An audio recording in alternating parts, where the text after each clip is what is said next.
Hello friends, मैं हूं advocate Nitish Banka. आप है मेरे YouTube channel let's speak legal में। आज मैं आपके सामने एक बहुत ही बेहतरीन वीडियो प्रस्तुत करने जा रहा हूं। कल मैं दिल्ली हाई कोर्ट में था और वहां पे एक केस चल रहा था जहां पे जो है बहू के खिलाफ ससुर जी ने इविक्शन का केस दावा जो है डाला हुआ था। वो दावा डाला हुआ था सिविल कोर्ट में और सिविल कोर्ट ने ससुर जी और जो उनकी वाइफ है यानी मदर इन लॉ के लिए एक डिक्री पास कर दी थी कि जी बहू को जो है घर से बाहर निकालने की। अब बहू जो है नेचुरली उस जो डिसीजन है या डिक्री है उससे बिल्कुल सेटिस्फाइड नहीं थी और वो पहुंच गई ऑनरेबल हाई कोर्ट अपील के लिए। जज साहब ने जो है सीधा सीधा सवाल पूछा बहू रानी से कि जी आपके जो सास और ससुर है उनकी प्रॉपर्टी है ये, तो आप कैसे क्लेम कर सकते हो, ये आपका क्या राइट है इस प्रॉपर्टी में और कैसे जो है आप इसको क्लेम कर सकते हो। आपको एज अ लाइसेंसी जो है सिविल प्रोसीजर में आपको एज अ लाइसेंसी जो है अंडर द लॉ आपको जो है उस टाइप का आपका पोजीशन था। और जब आपके जो है सास और ससुर वो आपको उस प्रॉपर्टी में नहीं रखना चाहते तो लाइसेंस की जो टेन्योर है वो खत्म हो गया, तो आपको तो विकेट करना ही पड़ेगा ये घर। आपका कोई राइट ही नहीं है इस घर में। तो वहां पे जो बहू है यानी डॉटर इन लॉ उनकी जो वकील साहिबा थी उन्होंने यही आर्ग्यू किया कि जी वाइफ ने बहुत ज्यादा डोमेस्टिक वायलेंस सहन किया इस घर में और ये जो घर है वो बेसिकली एक शेयर्ड हाउस होल्ड है। शेयर्ड हाउस होल्ड में डोमेस्टिक वायलेंस हुआ, वहां पे जो है सेक्शन 17 जो है डोमेस्टिक वायलेंस एक्ट के अकॉर्डिंग बहू का या राइट जो है वहां बन जाता है। और ट्रायल कोर्ट ने ये चीज नहीं डिसाइड की कि बहू के क्या राइट है as per domestic violence act. और यहाँ पे क्योंकि बहू के राइट है इसलिए वहां पे उसका रहने का पूरा पूरा अधिकार है, उस घर में जो है वो रह सकती है, उसे ऐसे जो है निकाला नहीं जा सकता। तो high court honourable high court ने एक बार जो है हस्बैंड है जो उससे पूछा कि आप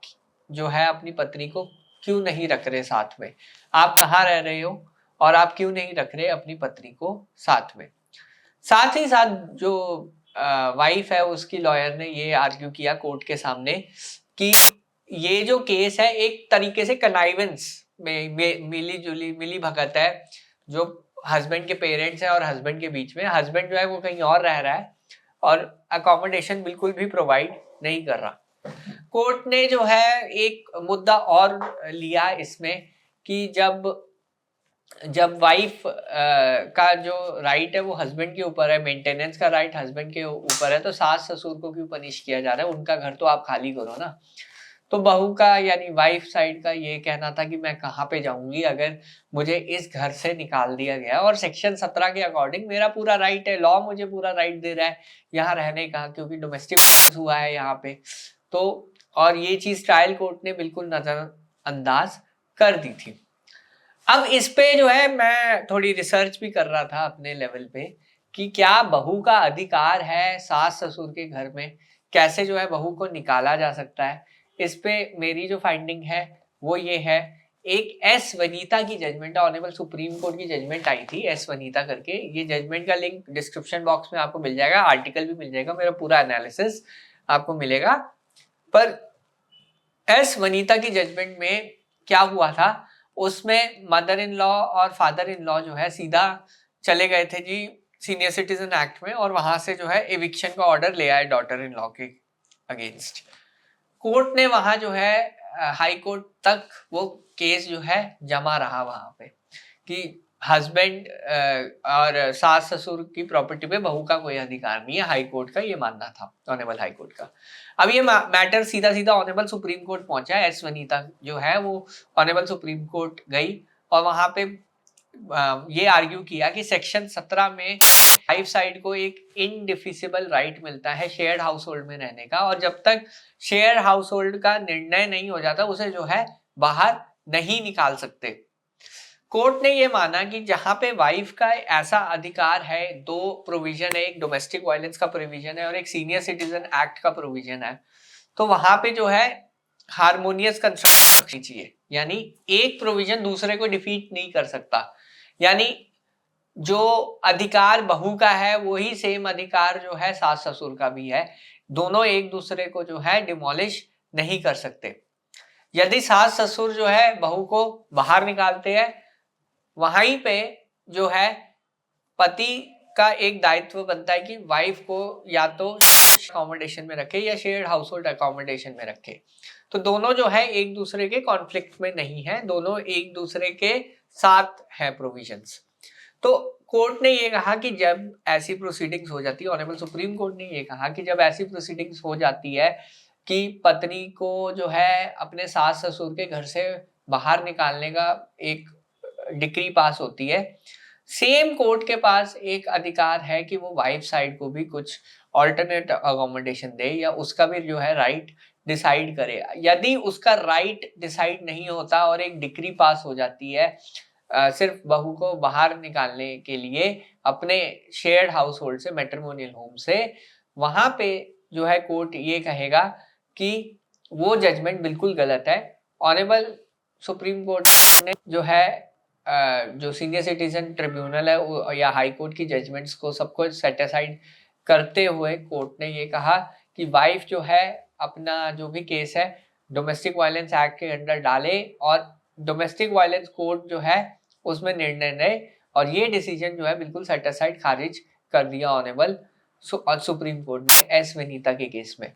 तो यहाँ पे जिन जिन केसेस में वाइफ का जो राइट है वो डिसाइड नहीं होता है, वाइफ का शेयर्ड हाउस होल्ड में राइट है वो नहीं डिसाइड होता है, उस केस में आप बहू को बिल्कुल ऐसे ही बाहर नहीं कर सकते।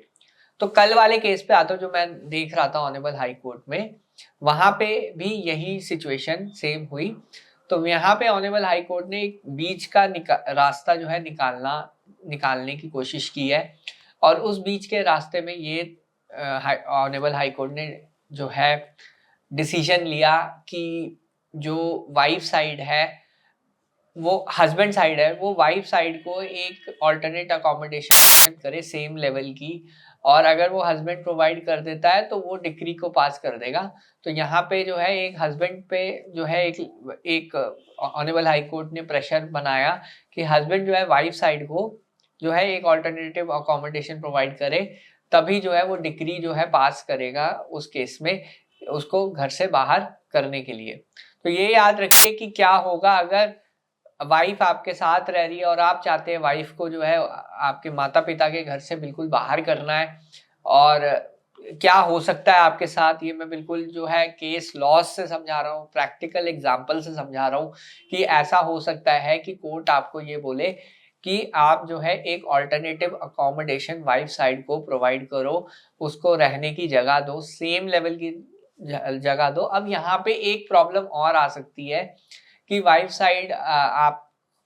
जो है कोर्ट को ये बता सकती है कि जो अकोमोडेशन आप प्रोवाइड कर रहे हो वो बहुत छोटी है, वो उसके लेवल की नहीं है, स्टैंडर्ड, इन सब चीज़ों पे जो है डिस्प्यूट आगे बढ़ सकता है, जिसमें ऑनरेबल हाई कोर्ट भी फिर देन ऑनरेबल सुप्रीम कोर्ट की इस जजमेंट पे रिलाई करके सीधा सीधा वो डिक्री को सेट असाइड कर दे। तो ऐसे केसेस में जनरली अगर आपको वाइफ साइड को अपने घर से बाहर करना है तो उसका पहले जो है आपको इंतज़ाम करना पड़ेगा, सेम लेवल की अकोमोडेशन आपको ऑलमोस्ट प्रोवाइड करनी पड़ेगी, तब जाके ही आप वाइफ साइड से जो है अपने घर से बिल्कुल बाहर करवा सकते हैं। नहीं तो फिर जो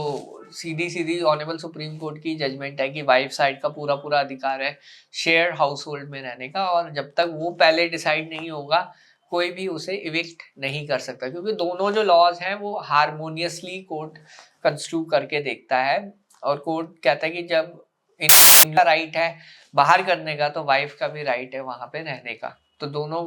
चीज़ों को बैलेंस करने के लिए कोर्ट यही कहेगा कि हस्बैंड जो है वो एक ऑल्टरनेटिव अकोमोडेशन या एक ऐसी जगह जो है सेम स्टैंडर्ड ऑफ लिविंग के लिए प्रोवाइड करे। तो ऐसे में ये सिचुएशन आपके साथ होगी जब भी ऐसे केस आपके सामने आए। वैसे मैंने इस पे एक जो है आर्टिकल भी लिखा है, जजमेंट भी मैंने बनाई हुई है, तो वो ज़रूर आप देखिएगा। बहरहाल वीडियो देखने के लिए बहुत बहुत धन्यवाद। अगर आपको ये वीडियो पसंद आई है तो प्लीज़ मेरे चैनल को सब्सक्राइब कीजिए, वीडियो को लाइक कीजिए। धन्यवाद, थैंक यू वेरी मच।